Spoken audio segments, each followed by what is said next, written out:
Hello everyone and welcome to the channel. In this video, I will show you exactly 7 iPhone settings you need to turn off. First, you need to open your iPhone settings. Look for the option General and tap on General. You can tap any option and change the settings as you need. Go back to the settings menu, scroll down and tap Face ID and Passcode. Enter your passcode, search for the option Change Passcode and tap it.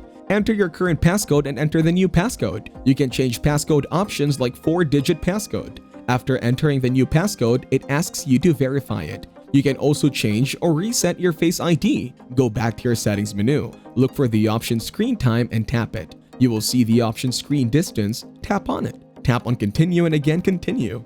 Toggle off the option Screen Time. It will alert you to hold an iPhone with Face ID at a distance. Go back to settings and tap on the option Siri and search.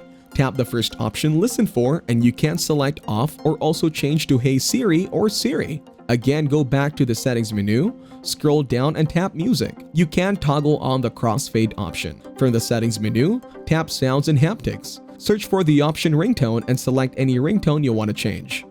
Thank you everyone for watching. I hope you got some value. Make sure to like the video and subscribe to our channel. Leave a comment down below. See you in the next one.